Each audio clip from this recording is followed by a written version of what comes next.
Hey guys, and welcome back to Chemistry 1032 instructional videos. I am your professor, Dr. Russell Betts, and I'll be guiding you through the final part of Chapter 4, Section 4.4, Nomenclature of Simple Alkenes.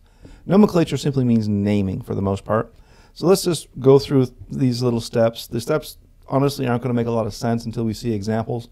Once we see examples, the steps will make a lot more sense, okay? So let's jot these steps down in your notes. Step 1, find the longest continuous, which means unbroken, chain of carbon atoms. This is the parent chain. Name the parent chain. So say you have an unbroken chain of carbons that has four carbons in a chain. You would call that a butane, right? If there was 5 unbroken, it'd be a pentane, 6 is hexane. That's the parent molecule. And everything else is named around that, okay? It'll make sense when we do it, I promise. All right, now, identify any branching points or any groups that are bonded to the main chain. For example, we could have something like this. H2, C, CH3, CH3, and then a hydrogen here or something like that. Well, this has got 1, 2, 3, 4 carbons, so it's a butane. But what about this methyl, this CH3 group called a methyl right here? We have to tell the reader what group that is and where to find it on the main chain. Again, these rules will make more sense once we start doing examples. That's as most things in life, right? They start to make a lot more sense when somebody applies the rules for you. Now, we have to remember that these groups that are attached to the main chain are known as substituents. Substituents is derived from the word substitute. Substitute means to replace with. Okay? So what's happening when you have a substituent on an organic molecule, that group or that atom or groups of atoms are replacing a hydrogen. Okay? So where a hydrogen should have been is substituted with this group. And if they are carbon-based or alkane-based, they are called alkyl groups. We're also going to see a little bit about halo groups, and those are group 17. Okay, so anything in group 17 that's attached to a organic molecule is called a halo group. So just write that down. We'll see when we get there. There's fluoro, chloro, iodo, bromo. Those are your group 17 elements. So we'll see alkyl and we'll see halo. All right? And I'll show you how to apply these rules. Don't worry. The rules don't make any sense. I know that. All right, number 3. Number the parent chain starting at the end nearer the substituent. Just write it down. Honestly, guys, it will make sense when we do examples. Step 4. Assign a number to each substituent based on location, listing the substituents in alphabetical order, not numerical order. It's always alphabetical at the beginning of the name. Separate numbers and words with dashes. Easy enough. Also, if there's more than one of the same substituents, you have to start using the prefixes di, tri, tetra. If there's only one, you don't. Okay? Again, what? I'm sure most of you are saying, what? And that's okay. Let's do an example. Oh, sorry, before we get there, here's just a few common substituents that you're going to run across. Here, this is called methyl. Now remember, methane, CH4, has 1 carbon. So a substituent with 1 carbon is called methyl. Okay? Now here's a substituent that has 2 carbons. Here's CH3, CH3, that's ethane. That becomes ethyl. So the ANE is replaced by YL when it's a substituent. Here's 3 carbons. 3 carbons is propane, so it becomes propyl. And so on. For the most part, the most common substituent you're going to see that's an alkyl group or a carbon-based group is methyl. Methyl is by far the more common substituent you'll see in this class. Okay? All right. Organic compounds with the same number of carbons can have the carbons connected in many different ways. Molecules that have the same molecular formula but a different connectivity, or in other words arrangement, those are called isomers. Now let's see an example of this.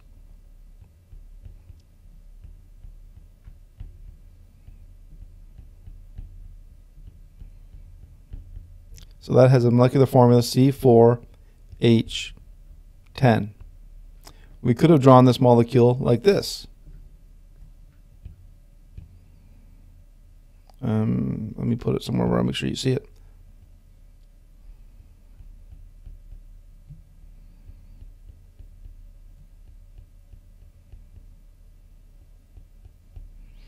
This molecule also has the molecular formula C4H10. So these two molecules are related in that they're isomers of each other. They have the same chemical formula but different arrangement of the atoms. So the atoms have different chemical connectivity. I think all of you will agree that this molecule and this molecule are different. Okay, and they're known as isomers. So just make sure you know the definition for an exam. All right, structural isomers and conformational isomers. Cut that out. Let's do an example. Now, here we have, I'm going to redraw the molecule. I work better when I redraw molecules. I don't know why. There we go. And there's a bunch of hydrogens here. I guess I just like having more space on my molecule, so I can write things down and it's a little more clear. So I'm just drawing the same thing that's right over there on the left, just making it a little bit bigger. Now, rule number 1 was to find the longest continuous chain of carbons. So let's do that right now. 1, 2, 3, 4, 5. So this is a 5 carbon chain, so that's going to be pentane. Let's draw a little table right here, pentane. So whatever we call this thing is going to be this, that, and the other thing, pentane. So that's how we name it. It's going to be something, something, something, pentane. Okay? Now the next rule said to find any substituents on the carbon chain. Well, that's a chlorine. That's not a hydrogen. Remember, substituents replace hydrogen. Okay? Very simple. Look for the hydrogens. If any of them is not a hydrogen, that's a substituent, and you've got to name it and tell its location. Well, that's a chloro. That's a chloro.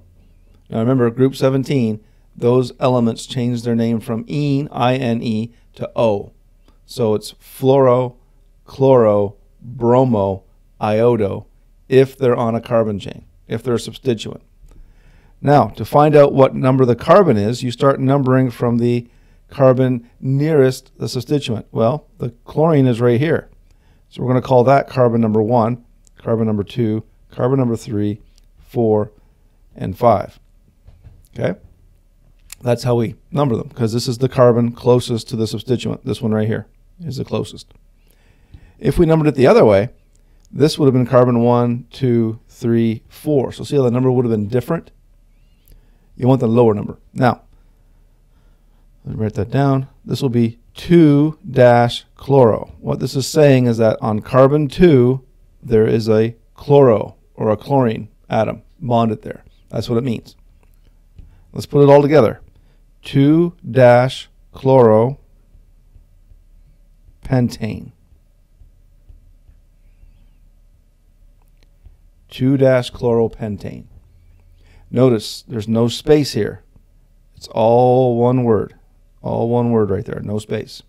Notice numbers and letters are separated with a dash. Numbers and letters are separated with a dash. Okay? So that's how we do it. That's kind of a quick little example. I'll do the other one here in a minute. But let's just jot this stuff down, give you a second to write it all down. If you need more time, pause the video. I'm going to take a little sip of my coffee. All right. Now, I'm going to back out of here and come back in.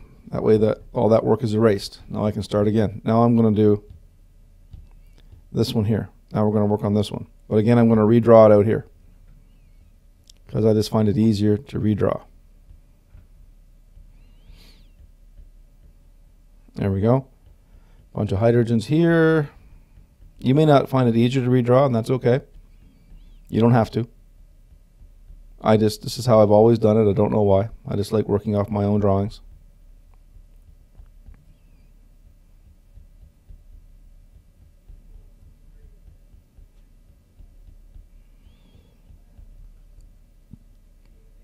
There we go. Now, let's count carbons. Remember, count the longest continuous carbon chain. So let's start counting. 1, 2, 3. 1, 2, 3, 4. 1, 2, 3, 4, 5, 6. So notice I counted it numerous ways. I went this way first. 1, 2, 3. So as of right now, my longest chain is 3. 1, 2, 3, 4. Okay, so now I have a 4 carbon chain. So this way, right? That could have been that could be it. That's 4 carbons, but let's make sure we have the longest one. The longest one. 1, 2, 3, 4, 5, and 6. So we have a 6 carbon chain. That is most definitely longer than 4. So we're going to name this thing as a hexane.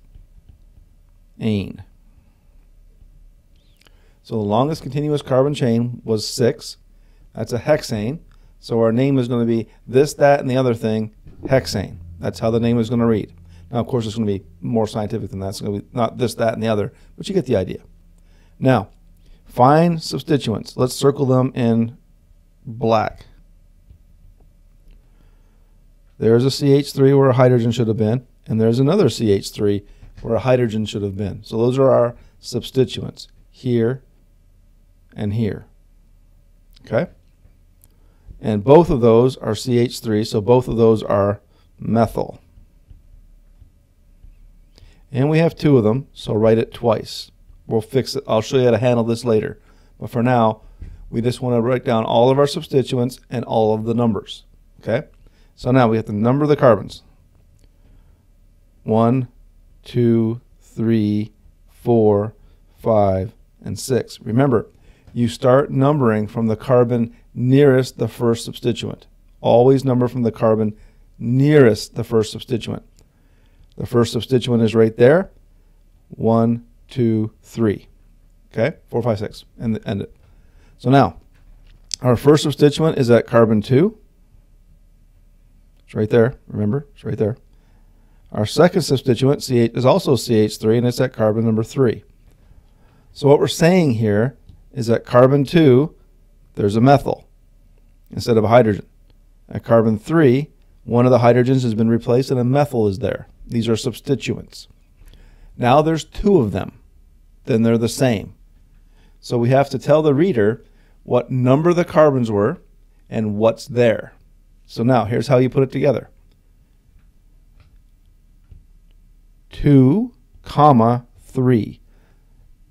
Numbers are separated via comma.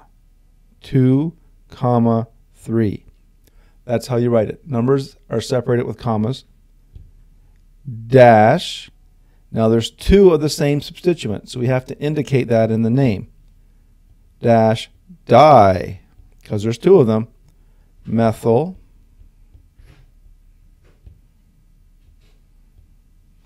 And it's a hexane.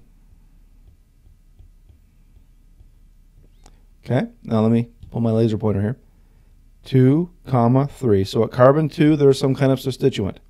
At carbon 3, there's some kind of substituent. What is that substituent? Well, dimethyl. So both substituents, 2 and 3, are methyl groups. That's what it's telling me.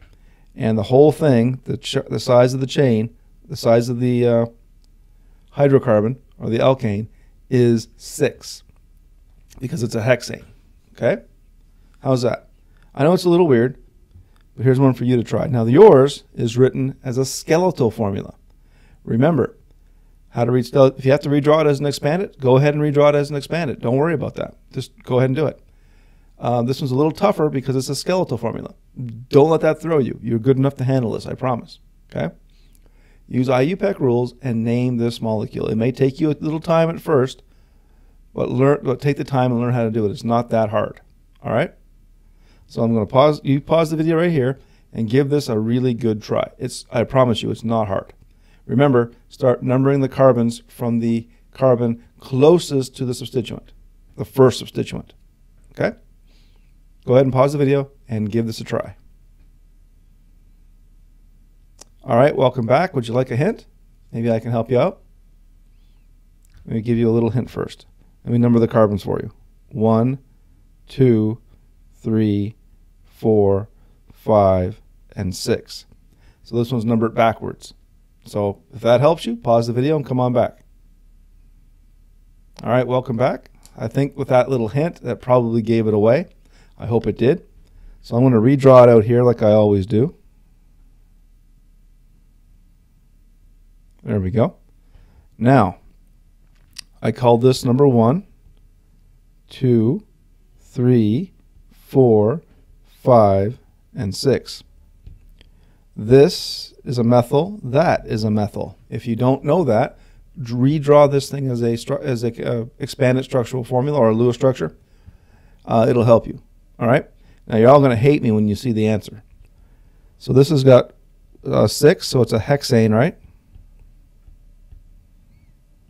It's a hexane. Now we have two methyl groups. We have a methyl and a methyl. Looking familiar now, isn't it? We have one methyl at carbon number 2. Sorry, not number 1, number 2. And number 3.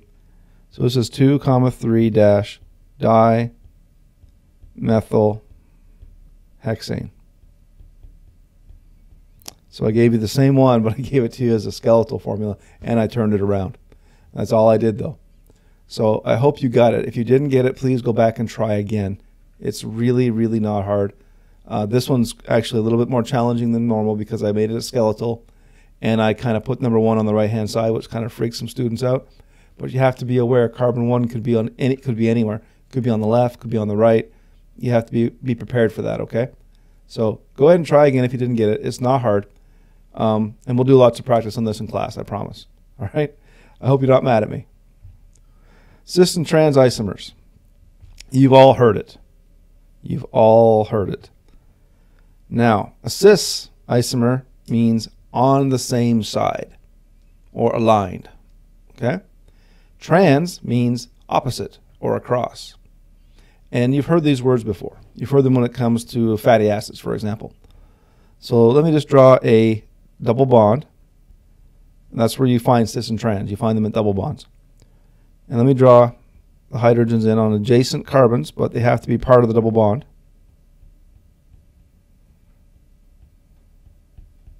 There you go. This double bond is called cis. Let me draw its cousin, or its brother, or its sister, however you want to describe it.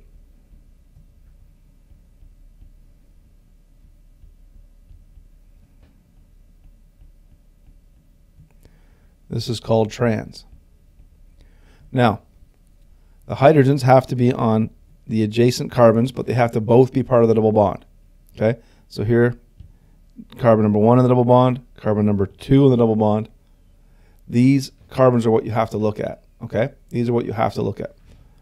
Hydrogen here is facing up. Hydrogen here is facing up. So they're both facing the same direction. That's how I know it's cis. You have a double bond, one hydrogen on each carbon in the double bond, both facing the same direction. It doesn't have to be up. It just has to be the same direction. Okay? Now let's look at trans. Same thing. We have a hydrogen on one carbon of the double bond, a hydrogen on another carbon of the double bond. One hydrogen's up, one hydrogen's down. They don't have to be up and down. They just have to be opposite of each other. All right, now let's have some fun. It's very simple. I want you to take your hands, and I want you to say to yourself, my hands are hydrogens. Okay? Say to yourself, my hands are hydrogens. And I want you to imagine that your body, your core, is your double bond. So you have a carbon-carbon double bond going across your chest. Okay? Hold one hand in front of you. Hold the other hand in front of you. The relationship of my hands is cis, because they're both going in the same direction. Now, carefully, put one hand behind you. Okay? I have one hand, which is my hydrogen, and another hand behind me, which is hydrogen. Now they're facing opposite directions. This is a trans orientation. Okay? If I put both hands behind me, now I'm cis again because both hands are facing the same direction. If I put both hands back in front of me, this is a cis orientation of my hands. Remember, my hands are my hydrogens. Okay? Trans, cis, cis, trans. And that's how this works. Okay? I hope that exercise was helpful. If not, I just kind of danced a little bit on camera for you. All right, and that's how cis and trans works. So you have to have a double bond. You have to have hydrogens on the double bond. If two hydrogens are facing the same direction, that's cis. If they're facing opposite directions, that is trans. So let's take a look at these. Let's look at this one first. Seems like a pretty reasonable one. There's a hydrogen there, and there's a hydrogen there. One hydrogen is facing up, the other one is facing down. So therefore, this is trans. Trans. All right, let's go over to this one over here. One hydrogen on the double bond is here, the other one is there. They're both facing the same direction, more or less at an upward angle. That is cis. Not bad, right? So far, so good.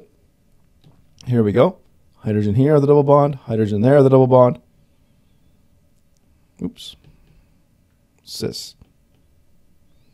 I'm sure you all got that because of my little dancing moves. Probably helped you. Here's one for you guys to try. So go ahead and pause the video. Give this a go. It's not hard. I'm sure you can get it. Come back when you're done. Welcome back. Let's start here. So we have a hydrogen here and a hydrogen there. They're both facing the same direction, so that's cis. Let's try this one. Hydrogen there, both facing the same direction. Cis. Ah, now I gave you a hard one. Oops, sorry guys. Let me get out of here. Go back, there we go. Now we're going to do this one. So let me write the answers in. So cis, cis. This bad boy is hard because I didn't draw the hydrogens in. Now we know they're there. But we didn't draw them in. So that's tougher. That's harder. It's much harder. So what do you do in that case? Well, you look at the carbons instead. So here I have this group here. Here I have that group there. The hydrogens are going to be here and here. So these groups that I've circled, the groups that I've circled are actually opposite of each other, aren't they? So this is trans. That was a hard one. Now, let me just draw skeletal formulas. That's a trans double bond. That's a cis double bond. That's what they look like skeletal formula-wise. So I gave you a hard one, and then I kind of explained it to you. And that's okay if you didn't get that hard one right. Now that you've seen it, I think you can tell that this is trans. And that is cis. If the hydrogens aren't there, they're not drawn in, you can just look at the carbon groups. See how this carbon group is facing up. This carbon group is facing up. This one is facing down. That one's facing up. So you can kind of tell from the carbon groups. It's a little confusing when the hydrogens aren't drawn in, but I think it's pretty easy to tell that these two are different, and I hope that you can, because a lot of times the cis and trans double bonds are drawn skeletal formula-wise. So just get used to looking at them. Not a big deal. And that will be the end of Chapter 4. You made it. So I hope that this was a pretty good video for you. I hope that you learned a lot. This is all pretty core fundamental stuff as we're moving forward, so you really need to understand it. So take time, learn it, come to class prepared, and we'll have an assignment, and everything will be great. So with that, I wish you good luck and good chemistry.